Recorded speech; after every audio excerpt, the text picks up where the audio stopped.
I will be forever the myth. You're the king of kings, man. There's always a pecking order. The little packers never mess with the big packers. So I'm a rooster, and he's a chicken, so to speak.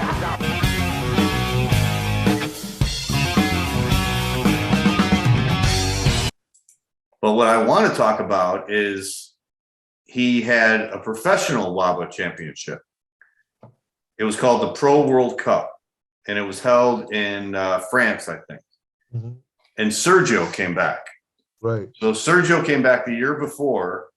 Now, Sergio, after he left the IFBB, when was his last IFBB show? 73, I think, right? When he won the international. Yeah. And ever since 74, he had been going over to the WBBG, like Dan Laurie's organization and stuff.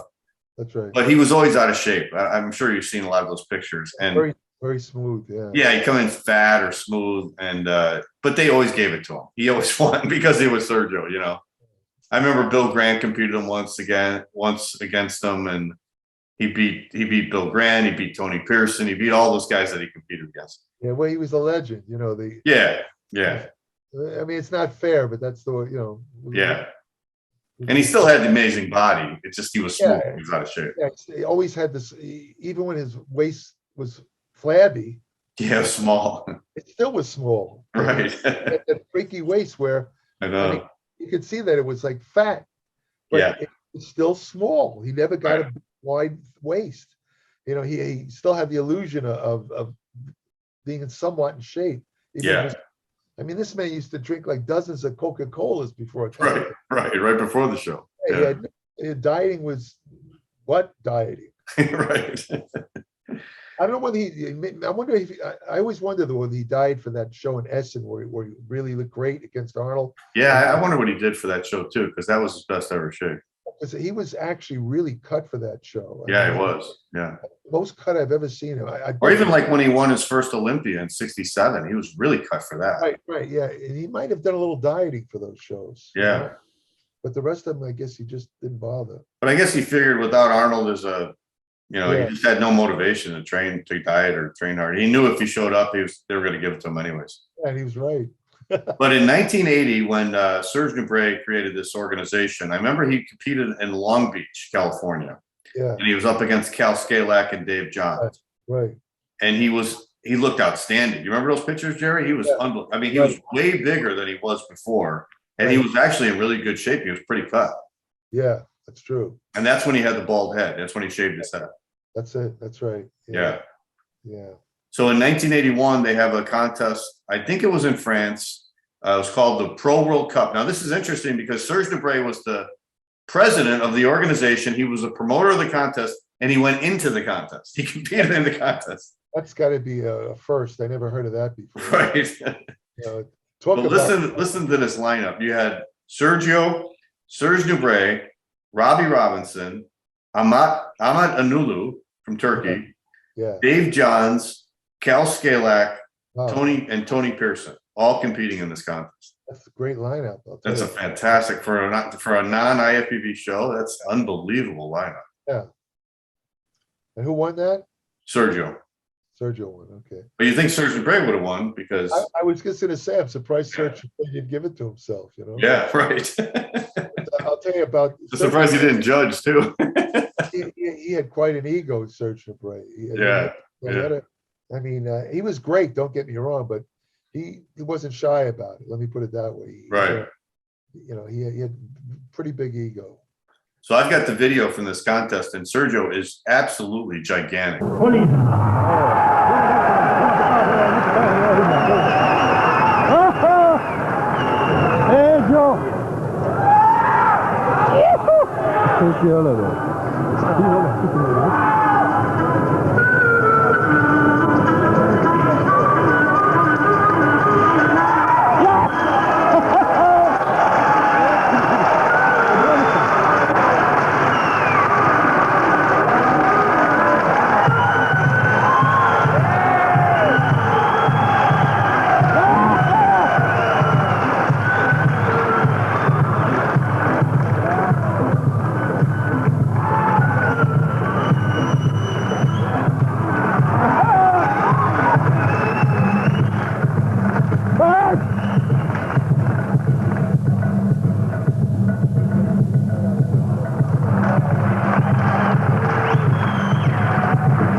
huge. I mean, I look at some of the pictures from that contest today, and I'm still blown away. This is 40 years ago now.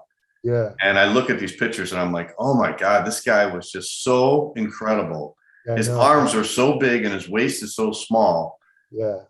But he was really smooth at this contest. The year before, when it was held in Long Beach, and he was against Kal Szkalak, he was in, I thought, really good shape. And Kal thought he should have beat him because Kal was in better condition. But Sergio just had that body, you know. Yeah. Yeah, you look at these, like I'll post these pictures from this contest on Facebook and stuff, and people are like, oh, there's no way Sergio should have won. He's way too smooth, you know. But he was, like you said, he was a legend. He was unbelievable. Yeah, that's it. He was a 3-time Mr. Olympia, you know. Yeah. And Serge Nubret was in fantastic condition. Really cut. He looked amazing. I don't recall Serge Nubret ever being out of shape in any Yeah, me neither. where you could say he's smooth or something like that. Right. I never saw that. No, me neither. I mean, you know, but he was one of those guys that had some crazy training ideas, you know. Oh yeah, and diet too. And somebody put a picture of him when he was in peak shape on Facebook the other day. So somebody wrote underneath, could somebody please give me Serge Nubret's training routine? I was going to write, buddy, you don't want to know his training routine. It's not going to work for you, you know. Right. I mean, he talked about doing he was one of those guys that believed in doing like thousands of reps of abs every day, you know, and that kind of stuff. And I remember talking to him in Gold's Gym, and I said to him, because he had these slabby, big, nice pecs. Huge pecs. Yeah. Serge, how did you develop those pecs? I mean, fantastic pectoral development. I see you using like 25-pound dumbbells. I mean, that didn't give you those pecs. Right. You know, he told me something that Albert Beckel said also. He said years ago, he used to do heavy bench presses, heavy work. He built the foundation, and after that, all he did is kind of shape it and, you know, kind of mold it. In other words, he said he didn't try and get it any bigger. He just tried to, like, you know, kind of perfect it more or less. Yeah. So that's why he never lifted heavy weight. I used to see him do this thing that Arnold copied. He would lie on his side. You know, he had not great delts too, Serge Nubret. He'd lie on the side and do a kind of a lateral, but it was kind of like going like this rather than. I know what you're talking about, yeah. There's pictures of Arnold got that from him. Yeah. Serge Nubret taught him how to do that exercise. And the interesting thing was I never saw either one of them use more than 20-pound dumbbells. Yeah, yeah. Never. It was very lightweight that they did. Right, right. I tried it, and I figured if they use 20, I'll try it with 15, because And I remember I duplicate. I didn't feel a thing. I never liked it. Yeah. Anything out of it at all. Wow. And Arnold and Serge liked it. Yeah, I remember that exercise. Yeah. And then Robby, who went over to the NABBA Universe that year, he also went into this contest. So he must have been done with the IFBB in 1981. Yeah. He did NABBA and WABBA. He got third place. He was in really good shape. I thought he looked a little smaller, but you know, Robby's just got that amazing shape. I remember his front double bicep was incredible. Oh yeah, a tremendous front double bicep. Yeah. And Robby has had problems with the IFBB over the years. You know. Yeah. He's always felt that there's a racism element there, and you know, you know, I mean, he could be right. You know, I mean, but that's what he's felt. You know, the famous story we talked about last time about the statue in the Weider lobby, how they Bobby's body with Joe Weider's head. I mean, he didn't like that either. I mean, right. So he's always been suspicious of the IFBB. And then Ahmet Anulu was in fourth, which was a good placing in this lineup. Yeah. And Dave Johns was fifth, and Kal Szkalak only got sixth. But I remember Kal on the show, he was really big, but he was pretty smooth. Yeah. Definitely not as cut as he was the year before. Right. Kal had that type of physique where he had to be really cut to be on. Yeah. He had the big, huge arms, you know what I mean? And huge chest, pecs, and, you know, little light on the legs, you know, but his physique had to be really almost ripped. Yeah. I mean, really hard shape to really, if he smoothed out, he just looked like a big bulky guy. I mean, he wasn't impressive. I remember I got in an argument with him at Gold's Gym. I think this was 77. Let me see. He won the American. Was it 76? He won it. 76, and he won the universe. 77. So this was 76. So I remember it was the year he won the American. He was going to enter the Cal, right? And I was training for the Cal that year. And I used to see him in the gym. He was very cocky, Cal. Mm-hmm. I said, I'll make you a bet. I said, you're entering the California. He says, yeah. I said, I bet I beat you. Now remember, he was bigger than me. Yeah. His arms were much bigger than me. And he was taking stuff. I was clean. I wasn't on any drugs. But the reason I said that was I looked at his legs. His legs were zero. Mm-hmm. I mean, zero. I mean, he had no quads, no leg bicep, no calf. My legs were my best body part, mm-hmm. especially my thighs. So I said to myself, I'll beat him on the legs. Well, he improved enough to not only win the Cal, we made like a gentleman's bet. It wasn't for money. Yeah. It wasn't, because not only did he win the Cal, he went on and won the Mr. America. Right. I didn't expect. I thought this guy would never do crap in bodybuilding because his legs to me were terrible. Yeah. But he improved them enough to get by. He never had great legs. Of course, the irony is that after he retired from bodybuilding, he became a cyclist competitor. Yeah. Dropped down to like 150 pounds. And now he does only leg work. Right. But I saw him. He got second in a Masters cycling contest. I saw a photo of him. They say that once you're a bodybuilder, you're always a bodybuilder. He's flexing. He had this lean bicycle, cyclist physique, but on the podium, they put first, second, and third. He was second. He was flexing his arm. He still had that famous bicep, but now it was like a little tiny thing. Right. Huge, giant bowling ball bicep he had. Yeah. Now it should be down to a golf ball. Right. Yeah. Yeah, he was had a beard at that show too, which was weird. Yeah.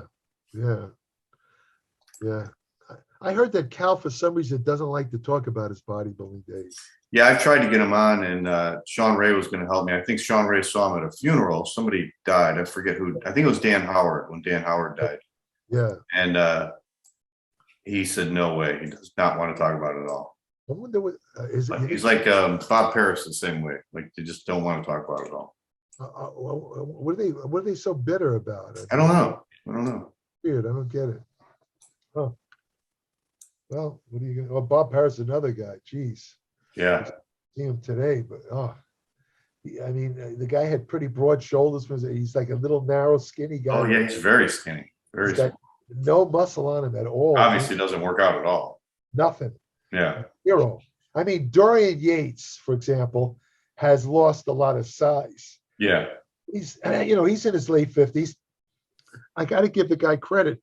He says he doesn't train. He doesn't train nearly like he used to. He has no reason to. He's right. Right. He does yoga and all that stuff, and Pilates, all that kind of crap. But he still looks athletic. And if you look at him without his shirt, he still has that semblance of a physique. Yeah. Still has some pecs. He has some delts. His arms are a lot smaller.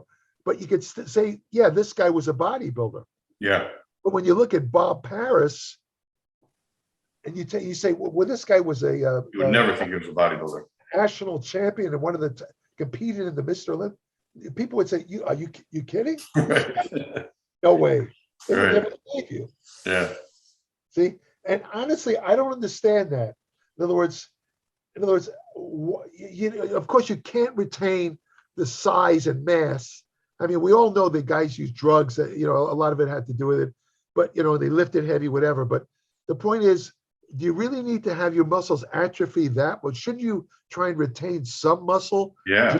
Just for health reasons? Retain what you can, at least. Yeah. I mean, because if you look at the medical journals, there's a direct relationship between muscle mass and mortality. Yeah. I mean, forget about body. The more muscle you can retain as you age, the greater your chance of living a longer life. Yeah. So why would you atrophy down to nothing? I don't understand the thinking of these guys. Right. I mean, again, you said that about Franco too. Remember? Yeah. Franco hadn't trained for years. Right. I don't understand why they give up training completely. I don't either. Especially when they're world champion bodybuilders. I think they would love it. I mean, you look at a guy like my friend Bill Grant. He's 75. Yeah. I mean, he still trains. He loves it. He's 75, Jerry? He's 75 years old. Wow. Still He's has amazing. still has that bicep. He's lean. Yeah, he's amazing. He's smaller too, but he still looks like a bodybuilder. Yeah, he looks fantastic. And he enjoys training. He knows it's good for him. Yeah. He knows it's healthy for him. That's the sensible way. So Yeah. I just don't understand the thinking of these guys. Me neither.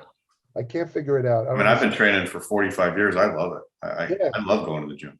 I mean, again, you don't have to try and be big. You don't have to lift heavy weights. Yeah. But just train regularly for your health and maintain a certain amount, as much muscle as you can. Right. Well, no drugs. Just do it with nutrition and exercise. It doesn't take a lot. I mean, you go to the gym 3-4 times a week for 40 minutes. That's right. That's nothing. That's nothing. Come on, you tell me you don't have time for that? Right. Believe that. There's been some recent presidents that I heard, like George Bush. All right, he's not my favorite president, the younger one. Did you know that he started his day every morning? They had a White House gym. He would work out for 2 hours before he went into the office. Wow, really? 6 days a week. Wow, no kidding. Now, if the president of the United States and Obama would engage. Obama did too. If the president of the United States has time to exit, right. Trump is a different category. We're not even going to talk about him. But if these guys, if the president of the United States has time to train, you're telling me you don't have time to? I don't believe it. I'm sorry. Right. I don't buy it. Well, let's talk about the 1981 Mr. Olympia, Jerry. This was, as we mentioned on our last show, probably the most controversial Mr. Olympia ever. Yeah. So to set the stage for this, 1980, of course, Arnold comes back. He doesn't announce that he's competing. He goes in the show. He wins. And then once we saw the pictures in the magazines and we heard the reports, we found out he wasn't in top shape. He didn't look anything like the Arnold that we were used to seeing.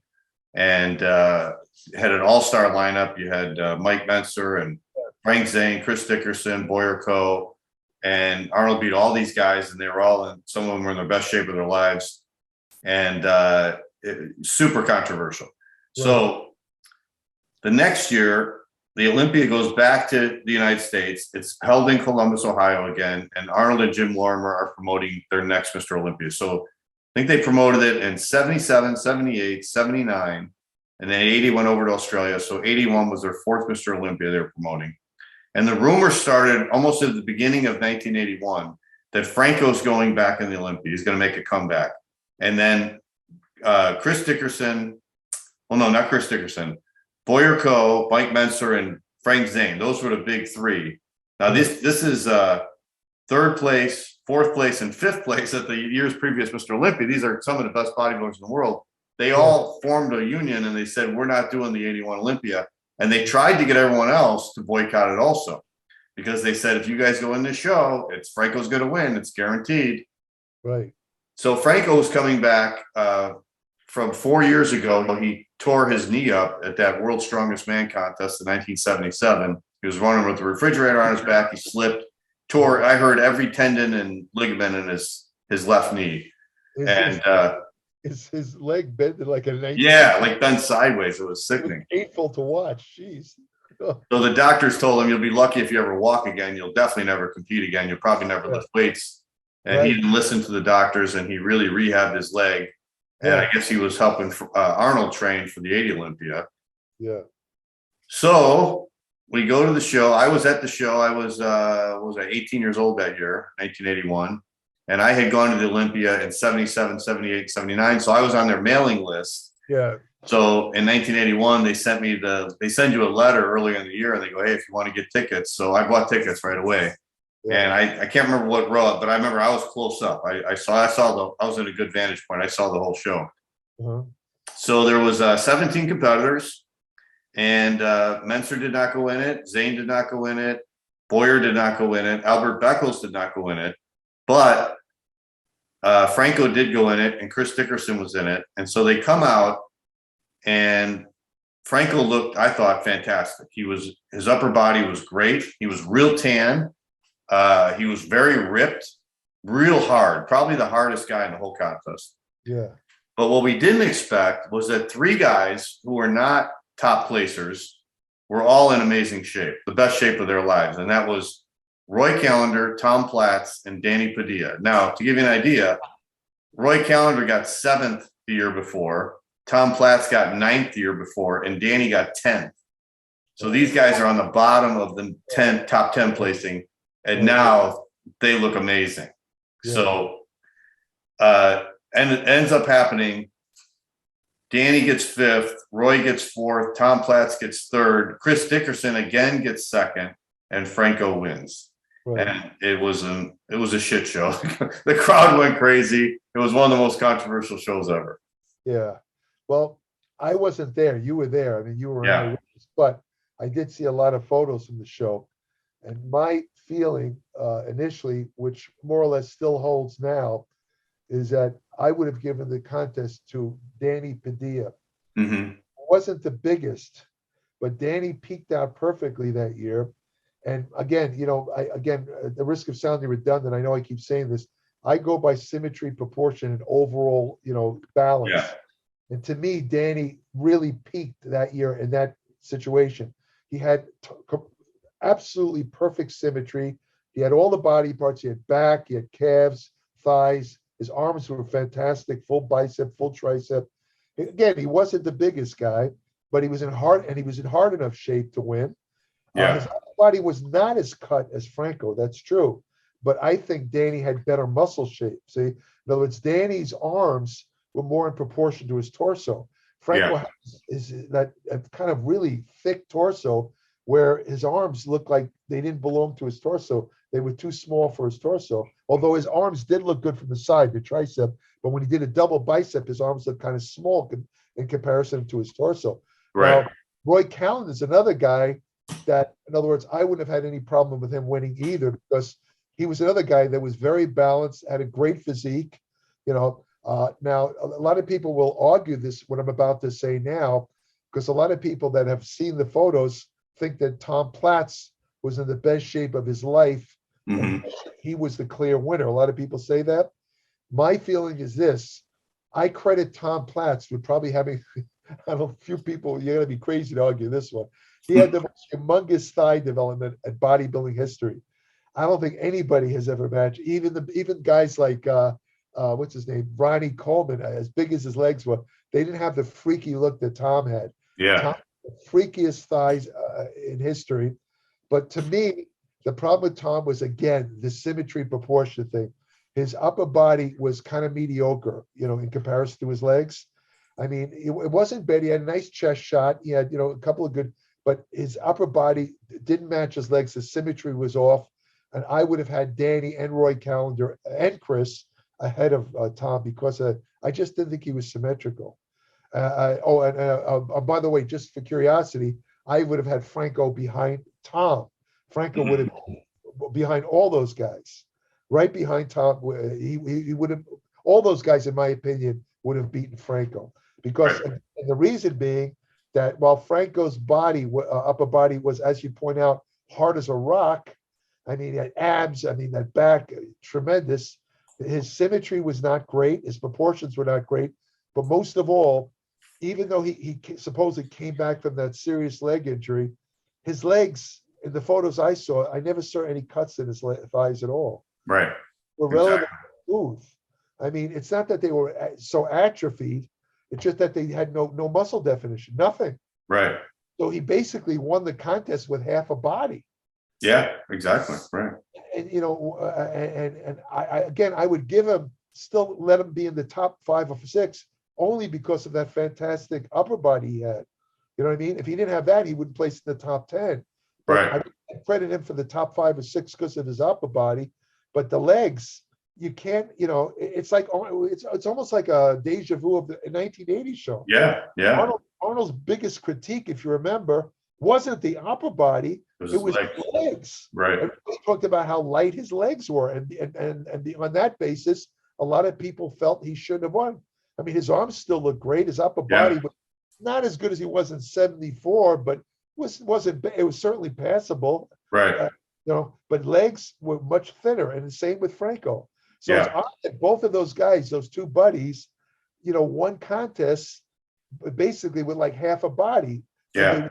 They won on their reputations. Yeah.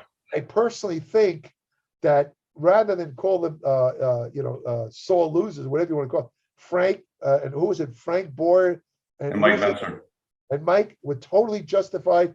And in retrospect, they were 100% correct. Yeah. Because they predicted that they knew with Arnold promoting the show, Franco was not going to lose. Right. So, and because the truth of the matter is, somebody might say, well, what if those men had gone in? If they had gone in, the places would have shifted. Those guys would have made, would have been probably, I don't know whether Chris would have beat him but they would have either been right ahead of Chris or right behind Chris. And then Danny, Tom, and Roy would have been shoved in the back. Yeah. Those guys would have placed high, but they knew that there was no chance of them winning, that it more or less was set for Franco, and it was justifiable. There was not a paranoia on their part. So they justifiably boycotted the show. I think it was a wise decision. Yeah. Because history has proven them correct. Yeah. Yeah, well, from the way I saw it, when I was watching the prejudging, and they did a lot of comparisons, judges.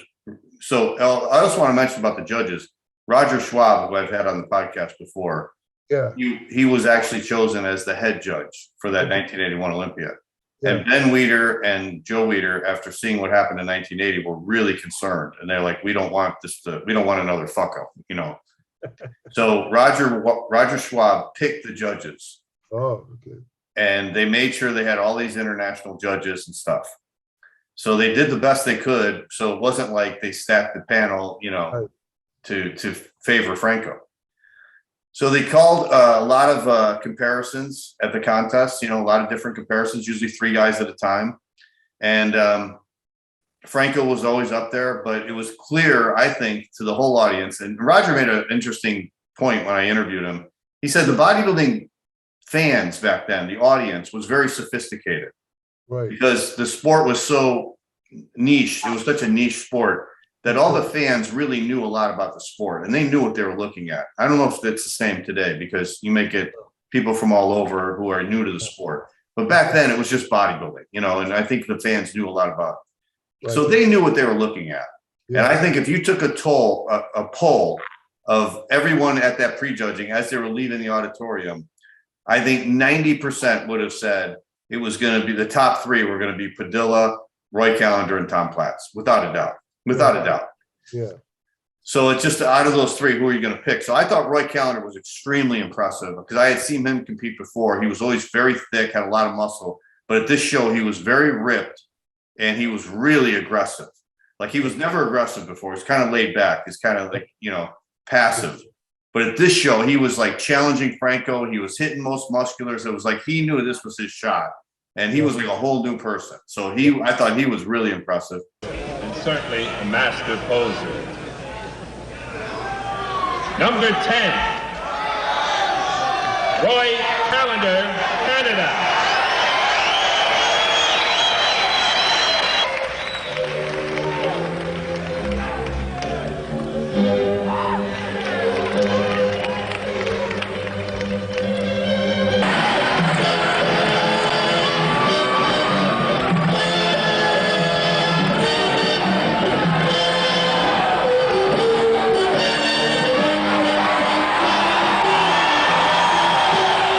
Tom Platz, I thought, looked incredible. He looked like he put on 15 pounds of muscle from the year before.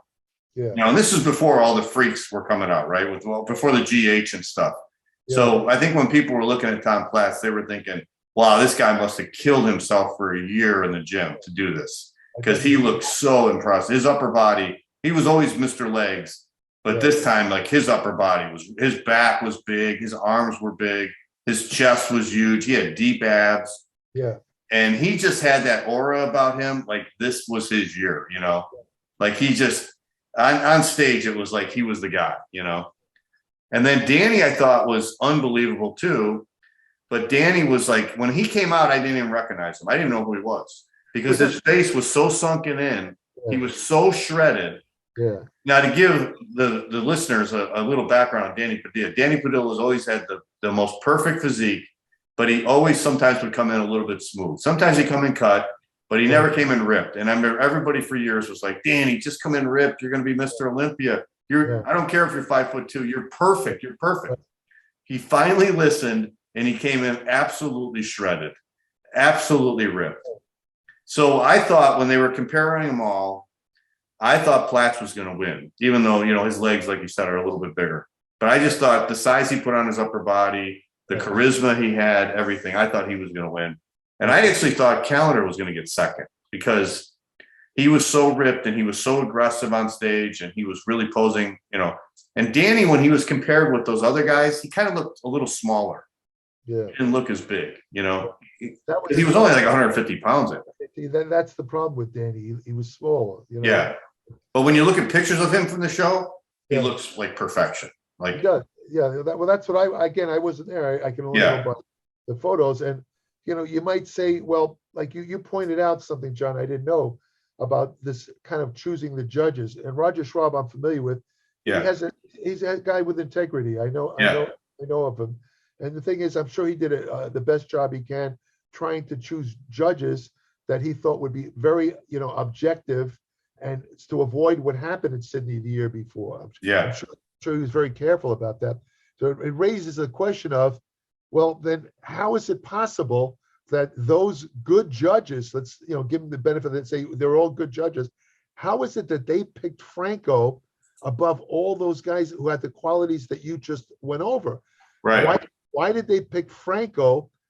You know, if the contest wasn't, let's assume the contest wasn't fixed, Arnold did not put his 2 cents in or anything like that. That means that the judges independently picked Franco over those other guys, some of which we all agree were in the best shape of their life, where Franco was off because of his legs. Right. How could you explain that? And I think my theory is this. My theory is that Franco's upper body was so cut and so hard because when he did certain poses, like this thing when he put his hands on his hips, abs, and he had those splits through his pecs, you know, and the deep abs and stuff, and striations through his delt. I think they basically, almost like amnesia, they kind of almost was so drawn to his upper body that they kind of ignored his legs. In other words, they were so boggled by Franco's, you know, muscularity, Right. that they were like kind of, they just said, wow, you know, none of the other guys are showing that kind of hardness. Right. So we're going to give it to Franco. That's my only explanation. It's the only thing I can see. Because I think that's a big part of it because Franco was flexing all the time when they were standing there in the relaxed crowd. Where Danny Padilla would relax, Platz would relax, and Franco was constantly doing a most muscular pose. Every photo I saw from that show, Franco was flexed. Yeah. Smart, except he didn't flex his legs, but there was nothing to show anyway. But the point is that, you know, your eyes are drawn. It's like I said when we talked about Larry Scott a couple of years ago. I talked about the key to Larry Scott being the first to Mr. Olympia. This is a man that did not have great genetics, yet he won 2 Mr. Olympia titles. How did he do that? Because he emphasized his strong points. He didn't have a wide back, so he would never do direct back shots, no lat spreads, nothing like that. He would do twisting shots where the eyes would be drawn to his absolutely superlative deltoid and arm biceps. In other words, all you would focus, wow, look at that guy's shoulders. They didn't even look at his back. Right. and because of that, it was almost like a self-hypnosis. You say, well, this guy's got to win. Look at that. You know what I mean? I think that's what might have, this is all supposition on my part. Yeah. I'm just trying to figure out how supposedly, you know, these judges with integrity that were handpicked, to be honest, could vote Franco above those guys that were actually better than him. My only explanation is that Franco's upper body must have boggled them to the extent where they thought that Franco was the winner. Again, that's assuming that Arnold had no influence whatsoever on the judging. You know, you know, because like, you know, you got to assume, you know, assuming you know, the theory is that Arnold, you know, because of his buddy Franco, influenced the judges. But you know, if we discount that and say that Arnold really had nothing to do with it, then you have to wonder why the judges chose Franco over those guys that were in such fantastic shape. And again, I think it's because they were just dazzled by Franco's upper body. You know, I think another point is, you know, they had the point system back then. They didn't have the placing system. And I think between 1980 and 81, I think that was it. They said, that's it. We're done with this point system. So the point system was you can award, in each round, you can award a total of up to 20 points for a competitor. So 20 is the maximum. But you figure these guys are Olympia competitors, so most of them are going to get 20s or 19s or 18s. Now, not too many people are going to get like a 15 or a 16, you know. Right. So I think, and this has been said in other articles, and I kind of agree with it, I think a lot of the judges in both Arnold's case and Franco, they were looking at these guys like they're legends. And they come back and they're like, even if they're not at their best, hey, these guys are legends. We have to award them a certain amount of points. Good point. You know, we can't disrespect them. Right. And if you think in Franco's case, he was the only Mr. Olympia winner in that lineup.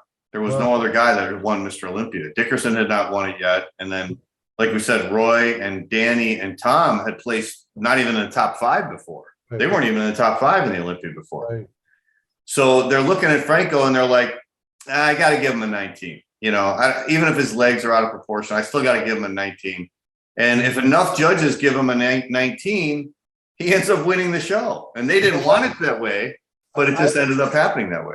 I think that you just hit the nail on the head. I think that's exactly what happened. Yeah. I didn't realize that they had this, you know, this point score, but what you just said makes perfect sense. I think that's what happened. Like you said, former Mr. Olympia, they automatically give him the max, almost the max. Right. And before you know it, by the end of the show, he wins. Right. Everybody's like going, what happened? Right. What happened here? How did this happen? You know, but that's I think that's I almost would bet money that's what happened. Yeah. Now we saw when we talked about Arnold last year winning, we remember there was a couple of judges there that were really good friends with Arnold. You had Reg Park, you had Mitz Kawashima from Hawaii, and then you had Albert Busak.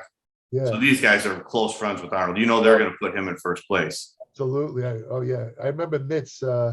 Mitz just loved Arnold. I met him at a couple of shows. He brought me out to his Hawaii to cover one of his contests. It's the only time I've ever been to Hawaii. I mean, all he would talk about was Arnold. He loved Arnold like Arnold was his son. Yeah. There's no way he wouldn't vote for Arnold. So in 81, we had Jacques Bloemhart from Belgium. Now, Jacques Bloemhart was pretty much a straight up judge. He didn't show favoritism anymore. You had Jim Mannion, another straight up judge, good judge. Right. He's not going to show favoritism.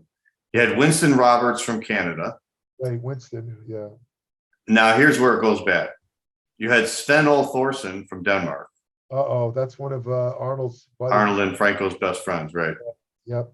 You had Franco Fossi from Italy, who loved Franco. Oh, yeah, very close to Franco. In fact, Franco used to hang out with his family, I remember. Yeah. And then you had Dominic Serto from the USA. And then you had Doug Evans from Wales. Okay. I don't familiar with Doug Evans, but yeah.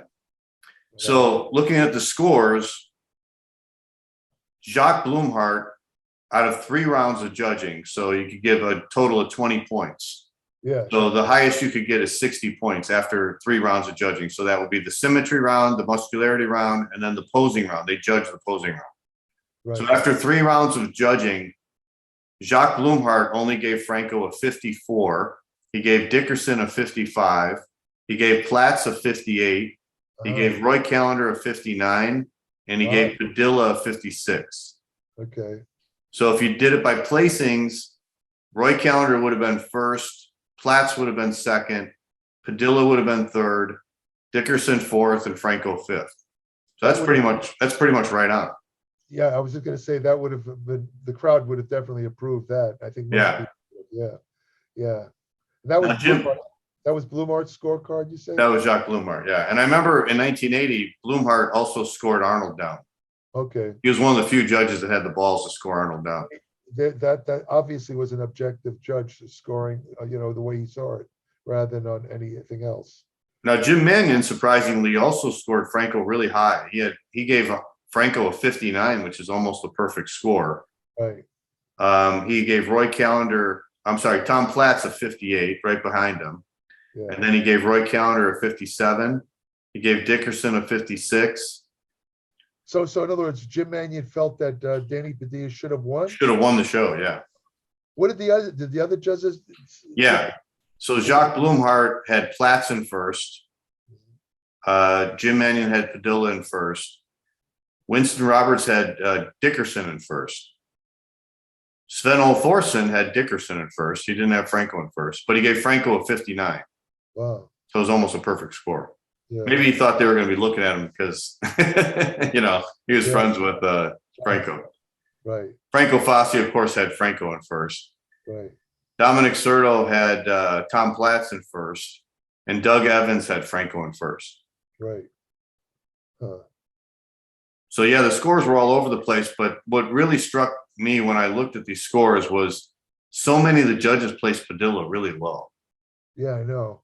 Again, my only explanation for that is they felt that he was too lean and too small. Too small, yeah. Because he's only 5'2". And I remember when he was standing between like Callender and Platz, he just was smaller and he didn't take up much volume, you know. Yeah. But like I said, when you see a picture of him, he looks absolutely perfect. See, I have to really disagree with that type of thinking, though, you know? Yeah. I mean, if you look at Padilla himself, where was the guy weak? I mean, nowhere, really. What was he? Was his arms off? His legs? Nothing. He had a perfect. He was just smaller.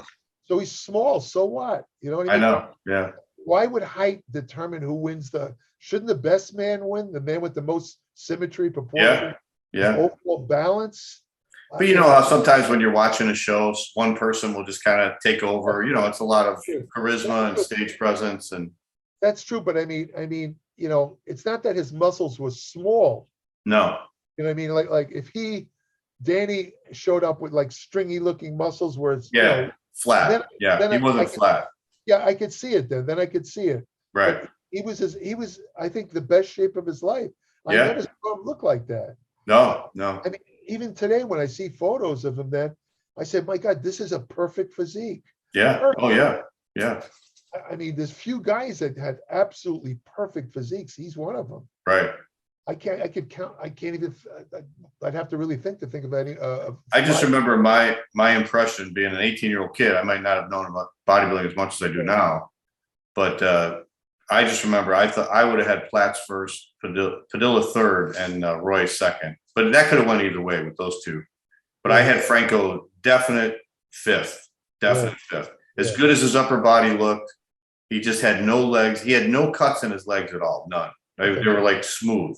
I know. There wasn't one separation. And you're going up against four guys who got outstanding legs. Yeah, I know. Like I say, he won with half a body.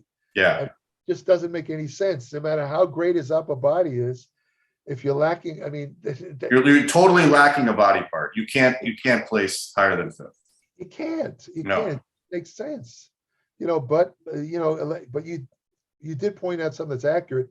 He was a former Mr. Olympia. Yeah.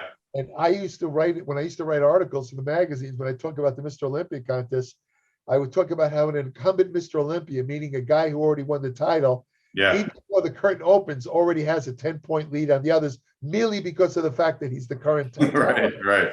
And that happened this year too, this past Mr. Olympia. Yeah.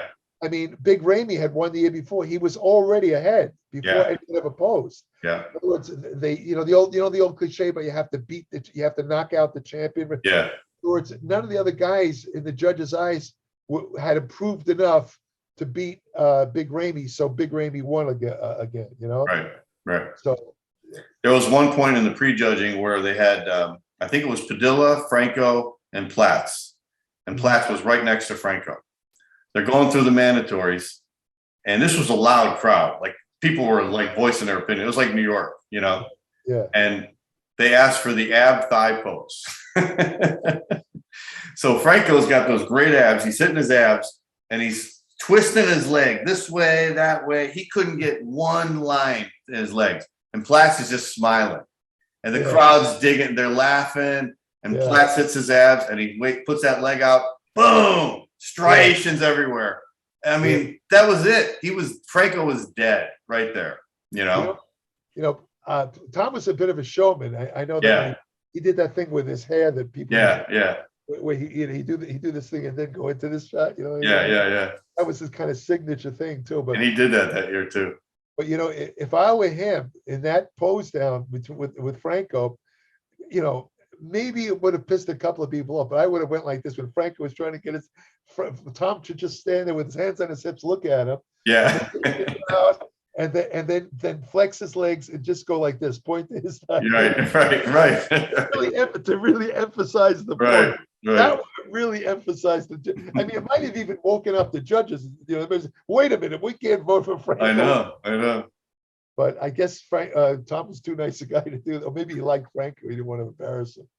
And then at the night show, I don't know if you ever saw it, Jerry. There was Samir was in the show. He got I think 9th.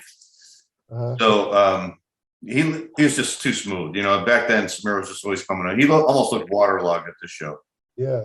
But he chose this song. Now, as far as I can remember, this was the first Mr. Olympia I ever saw with music, because in '79 they didn't have music. I think in '80 they started the music. Oh, is that right? I didn't know that. Yeah. So in '81 they all had their own music, and Samir comes out and it's this song. I don't know what it was, but it was like you could hear these birds in the background. It's real soft music, and then gradually it builds, and there was like this dong, and when the dong went off, he hit a pose. Oh, and the crowd loved it. Yeah. And then the dong would get louder and louder and louder. And then he hit a back pose, but it was like a long space in between each one of these highlights of the song, you know. And then he gets to the back and he hits it, and the thing goes boom, and it's like the crowd went insane. It was like so crazy that I thought the roof was going to come off the building. People just completely responded to this music. It was unbelievable.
But did he have the I mean, did Samir have the back detail that he showed later? Did he? Yeah, he still had a good back. He was just smooth in the stomach and stuff. You know, it was definitely water retention. You know, because you know Samir when he was in shape, his back was unbelievable. Yeah, detail everywhere. There was an. Oh yeah. And Calendar, when he came out, the music, I think the tape broke because it was a tape back then. And so he posed to no music at all. He didn't have any. Yeah. But it was weird. They did the posing routine at the prejudging and at the night show. Yeah. So, you know, the funny thing is, you know, they may not have had music at the big contest, but in the 60s, when the guys guest posed, they did play music. Oh, and really? I remember in the mid 60s, when they had a guest poser at contests, for some reason, they always played the same music. It was the theme. It was the theme music for da da. Yeah, that's what Arnold always supposed to do. Yeah. And then they go da da da da da. Yeah. So I think I told you this earlier. When they announced the placings, the crowd started booing right when Padilla got 5th, and it went all the way up to first place. And it was incredible. I mean, I never Like I think Rick Wayne called it the booing contest, you know? Right. Yeah, I've heard about that. I heard that over the years that it was hard to boo. In fact, I think I might have saw one tape where I could actually hear the booing when they're giving Franco the awards. Yeah. One video I think I saw with it, you know. Biggest checks and trophies as well.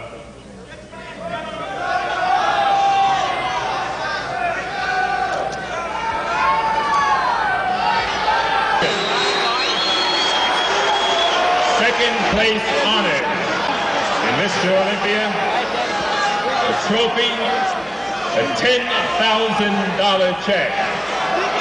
Second place goes to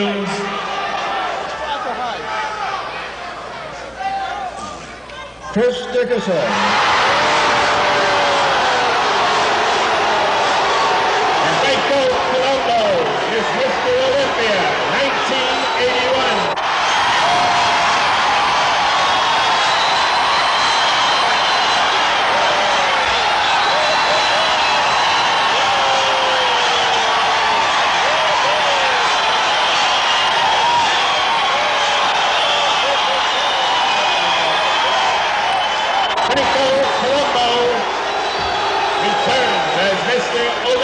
For the year 1981. It goes along with the $20,000 first prize. Video I think I saw with it, you know. Franco didn't acknowledge it, obviously. I mean, No. And then another thing was Joe Weider and Arnold did come out and hold his hand up on stage. Oh. Joe Weider wouldn't go up there. I think he left, and he was really upset. I think it was Ben Weider and one of the sponsors held it. And then if you look at Arnold, didn't go out there either. Wow. The pictures with Arnold and Franco and the trophy were taken backstage. That's amazing that Arnold didn't come out there, his buddy, you know. Yeah. They probably would have lynched him. The crowd was insane. They were so upset. Yeah. Well, Arnold's not, he's not stupid. He sees the way the crowd's reacting. Yeah. I mean, he's not going to go out there and hold up Franco's arm, you know, when I mean, that was kind of a smart move on his part. As much, I'm sure that he was happy that Franco won, but, he didn't like the way the crowd was reacting, you know. Another interesting thing was at the show, they were booing Arnold. They were booing Arnold? Yeah, at the night show, yeah. Was this after Franco got the award? This was like, during the show when he came out and gave his speech and stuff, you know. Oh, really? You mean they were just annoyed about the year before? About the year before, yeah. Wow. I mean, I don't know why they were booing him. It wasn't his fault, but, you know. Did he react or didn't act like he didn't hear it? He said it. He goes, I hear the boos, you know, and then I remember he had a great speech. He kind of like glossed over it. And then they had a preview of the movie Conan the Barbarian. Okay. And I think they even said, they go, I don't know if you guys understand what's coming next year. This is going to be big. This is going to, this was the start of Arnold's movie career. Right, that's I don't think people were expecting it to be as big as it was, or for Arnold to be a big movie star. And then they showed this clip of Conan the Barbarian. So that was pretty cool. Yeah. But yeah, in the 40 years since that show, I've never seen a show that controversial before. That was incredible. Yeah. Would you say that the 81 Olympia was more controversial than the 80 or about equal? I think 81 was, yeah. Yeah. I agree with you. And because a lot of people still think Arnold could have won. Right. I don't think anybody thinks Franco should have won. Right. I was just going to take the words right out of my mouth. Yeah. There are some, I've seen a lot of people, including some famous bodybuilders, interviewed who said that even though Arnold was off, I think I saw that you interviewed some of these people, where they said even though Arnold was off, he was still good enough to win that night. In other words, they felt, even though his legs were off. Whereas you can't say that about Franco, not with having no leg development. And what's interesting is I thought Franco was overall in better shape than Arnold, you know? Yeah, his upper body. I mean, his upper body was. His upper body was as good as ever, where Arnold's upper body wasn't as good as ever. It was not. Arnold was. I don't know if I would have put a percentage on it in Sydney. I'd say he was maybe 60% of his best. I know some people said it. Some people have gone as high as 75. I don't think so. Yeah. If you look at Arnold in 80, and then look at him at 74. Look at the legs. Yeah. Upper body. I mean, it's like two different guys. Yeah. The only thing that's close is his arms, his bicep. He always had the bicep. Arnold. Franco, I thought, with his conditioning and his size, I thought his upper body, I didn't see him in 76. Yeah. I thought he was almost just as good, if not better than 76. Yeah. Yeah. But his legs just, no cuts at all. And his right leg actually wasn't that small. Yeah. It was just the leg he injured was real small. Yeah. But even the right leg had no separation in the quads. Exactly. It wasn't like it was real small. It was just there was no cuts. Now, I'm trying to get a mental image of how he looked in 76, was it, when he beat Zane? Zane, yeah. Did he have cuts in his legs at that show? I don't remember. Not really. I think that's always been a problem for him. Yeah. He's never really had ripped thighs, ever. No. They weren't small, but they never were ripped. Right, exactly. Right. Yeah. Huh. Well, his upper body was tremendous, I interviewed Zane, and I heard interviews with Zane, and Zane said, in retrospect, after hurting himself and then going into the contest in 1980, he said that what he should have done was he should not have competed in 80. He should just took the time off because he was hurt. He wasn't going to be at his best. And he should have just trained all year and went into 81. Yeah. And he won all of his shows at the Olympia in Columbus. So it would have been interesting. But I don't think they even would have given it to Zane, I was just going to ask you think Zane in top shape could have beaten Franco? Well, I asked Zane, and Zane said, he goes, if I would have trained all year and I would have came in like bigger than I've ever been and more ripped, he goes, they would have had to give it to me. They couldn't give it to Franco. But I don't know. In a legitimate contest, yeah. I kind of think if Frank came in, as he said, in the bigger and the best shape of his life, Yeah.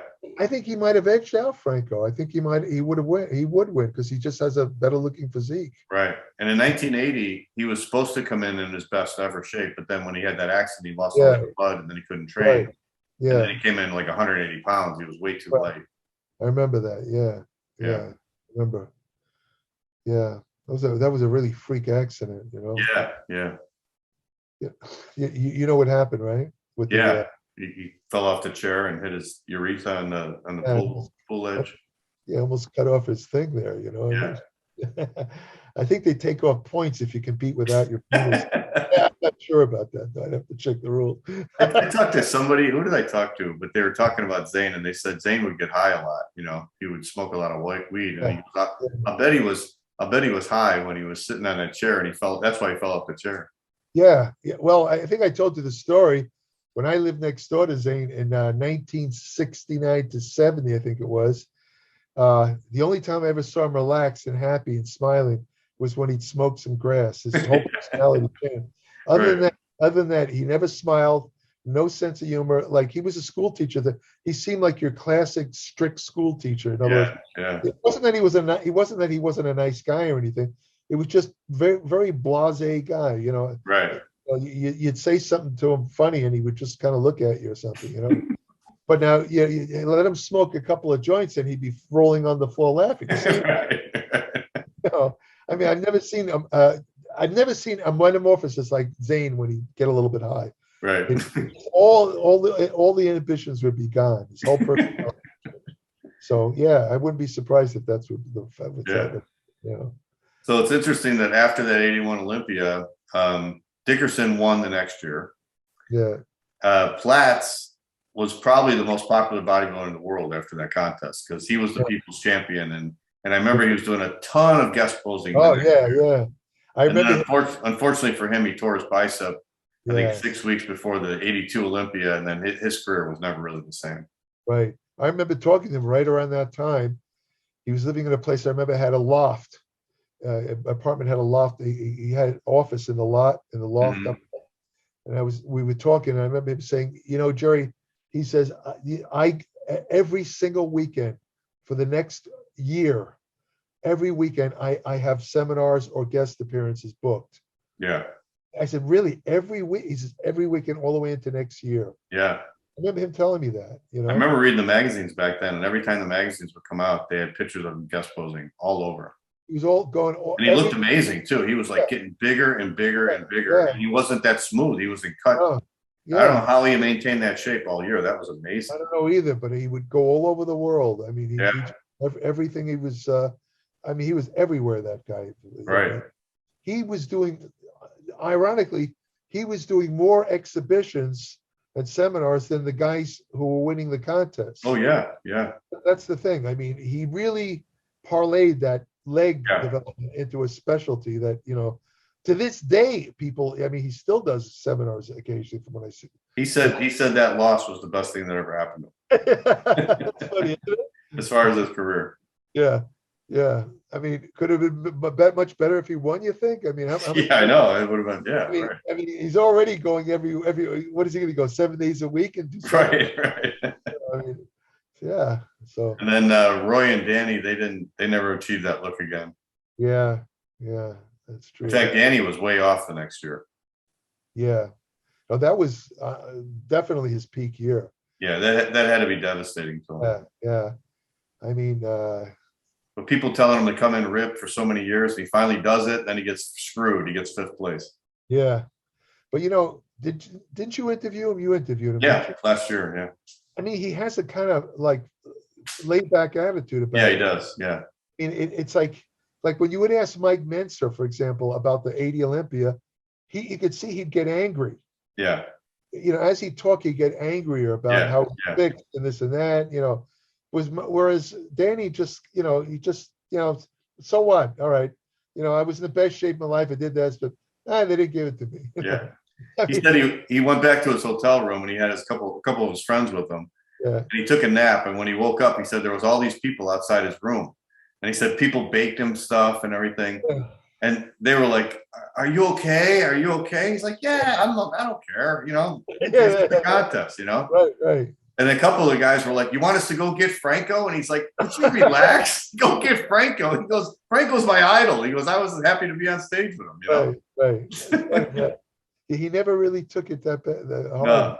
You know. He said that he knew Franco was not going to compete anymore after that. And he said, "This is my last chance to get up on stage." He was never on stage with Franco. Right. Because when Franco won in 76, Danny wasn't a pro yet. So he said, "I just wanted to get next to him and stand next to him." He goes, "In my opinion, he's the greatest short bodybuilder ever." Yeah. Well, you might remember that scene in Pumping Iron where they're talking about him. Yeah. In South Africa, Danny, you remember the controversy that year they wouldn't let him go in? Yeah. I mean, he was in the audience, and I don't know who he was sitting with. Ed Cronin, who he was sitting with, but I remember Robby and Arnold, I think. Yeah, I remember he's saying, "Look at Franco's back." Yeah, he's like a bat. I mean, he reminded me of a really super enthusiastic bodybuilding. Yeah. My God, how much white? Look at the thickness. He was going on. Right. Really, remember that he was really impressed by. Yeah, for sure. So I guess that's the way he looked at it. It's a good attitude, though. If you can handle it. Yeah. I mean, I know he killed himself to get in shape for that. Oh, he had to. Yeah. But I guess he figures, well, it's just a contest, and that's the way it goes. Just move on. You know? Yeah. So. Yeah, that's the other thing that struck me about the 81 was I really saw how much leg development had improved in just a couple of years. You know, because you look at the 70s, not many guys had good legs except for Tom Platz, and Tom wasn't even a pro for most of the 70s. Right. He turned pro in 79. But you went to, by the time 81 came around, it was like, wow. I was like, they all had, and then you look at other guys like Menser and KC Viator. I mean, those guys had outstanding legs too, you know? Yeah, that's true. Yep. After that, you had to have legs. You had to have legs, right? For sure. It's true. That's why Kal Szkalak was so lucky. I mean, because that he won that universe. Yeah. He never developed any leg bicep at all. Right. Yeah, he had small calves too, I remember. Small calves, and his thighs gained a little size, but he never, if you see him from the side, no leg bicep at all, zero. It looked like it was surgically removed. Yeah, if he was ripped, he had pretty good quads. I mean, they were separated and stuff. But, his quads or his leg biceps and his calves were really weak. Nothing from the back, nothing. Right. He did pretty good for what he had, you know? Yeah. Well, I thought his upper body was outstanding, though. His upper body, they were calling him the new Arnold. I remember. Yeah. For that, you know, they say he's the new Arnold. And I challenged him to a contest. I felt like stupid after that, you know. I said, my God, he would have destroyed me in the contest. I just looked at his legs, though. Yeah. Because my idea was, how could you win a contest without legs? You know, I thought, but I didn't take into account that upper body. He did destroy his upper body was much bigger than me. Yeah. But I was, you know, I'm not trying to give an excuse. I wasn't taking any drugs. Right. Right. He was, and he did lift heavy. You know, he was doing heavy benches. Oh yeah. Yeah. He trained heavy. I got to give him credit for that. You know, but Yeah. well, never came to be. That's all right. All right, Jared. Well, thanks for joining me again for another review of 40 years ago, 1981. Yeah. And we will meet again next time for 1991. So we'll go 30 years back. Can you believe 81 was 40 years ago, Jerry? Oh man, it's hard. It goes so fast. And now it's 2022. I know. It's unbelievable. And like I said, the sad part is every time you go online, some other bodybuilder, you know, has died. You know, I mean, as time goes by, the guys are just, you know, dying off. You know? We just lost Chris Dickerson on December 23rd. Yeah, our last interview. Yeah. And this year, I mean, Matt Mendenhall, some of these guys have passed away. It's just horrible. Yeah. I knew these guys. It's Dave Draper. Yeah, Dave Draper, a guy I knew very well too. It's very sad. You know, very sad. I try not to think about it, otherwise I'd get depressed. But it's we lost Leon Brown and we lost George Butler too. George Butler, the director of Pumping Iron. Right, that's right. Yeah. You know, I mean, I just, you know, you can't really delve on it because it makes you depressed. You know, I mean, all you can do is cherish the memory that you had with these guys. That's all you can do. You know. But on the bright side, I saw a picture of Gene Hackman today at 91. 91, yeah. Yeah, looks good. He's retired from acting, you know, but he's it looks good. Yeah. I remember there was you know, you've heard of Paul Newman, right? Paul Newman. Oh yeah, sure, absolutely. Paul Newman retired. I think Gene Hackman made a similar statement. These guys retired from acting because they said they couldn't remember their lines anymore. Oh, really? Huh. So they were still popular. I mean, they could have done movies for years, but they didn't want to embarrass. I guess they didn't want to embarrass themselves or whatever. But I'm thinking, why didn't they use the Marlon Brando technique? Write the lines down. What he would do is he'd have like lines all over the set. Right. You know, like or sometimes he'd have it pasted on the forehead. Right. Off camera where he could just read it. Right. Brando knew how to make it look natural. Like, you know, like if his lines are up there on the ceiling, he would go, well, I think that, you know, he'd look up there. Right. They could have extended their careers for a couple of years. Right. I guess they wanted to be honest about it. What can I say? You know. Yeah. Yeah. All right, Jerry. Well, thanks again for joining me. And your newsletter again is Applied Metabolic, so please go to that and sign up for Jerry's newsletter. It's appliedmetabolics.com. Yeah, I got a lot of great stuff coming up in there. Really good stuff. Yeah. In fact, I'm doing an article now on the optimal scientific ways to lose body fat for bodybuilders and fitness competitors. How to lose body fat with minimal muscle loss. You know, your body fat. So that's just typical. I have a lot of great stuff, and I've got a lot of good stuff for health. A lot of stuff that's in there that you won't find anywhere else. Okay. You know, it's not expensive. People should check it out. All right. Yeah. And it's only $10 a month. $10 a month. That's it. Yeah. And it's like 30 to 50 pages a month. Wow. Unbelievable. Get a lot for their money, believe me. You know? Yeah, for sure. You put a lot into that. You know, and they could get to join my private Facebook page. I put stuff on there every day about, you know, exercise, medicine, nutrition every day. So I think it's a pretty good deal if I say so myself. Yeah, I do too. You know, you have any interviews coming up that you want to mention that, you know, some top guys that you want to get? Well, we were going to do a tribute to Chris Dickerson. Okay. So his friend, Bill Nealon, who was one of his best friends, he lives out here in Florida. So he's going to join me for that. And Boyer Cove said he would come on and talk about some of the early contest. One of his competitors. I might also get Roy Callender. Oh, excellent. It'll be great if we get all those guys together. Yeah. Then I'm also supposed to talk to Charles Gaines about George Butler. Oh, that'd be a great show too. Yeah. Well, send me the links. I'll be happy to. I will for sure. Because you always do a good job. All right. Thanks, sir. I always learn stuff listening to that stuff that I didn't know. Yeah. Like today, just talking to you. I mean, I didn't even realize the point system in the 81 Olympia. I didn't know that till now. Yeah. But it explains a lot. Yeah. You know. And I'm pretty sure in 82 they stopped it. Yeah, for good reason. Yeah. All right, John. All right, Gerald. I'll talk to you next time about 1991. And thank you again for joining me on the show.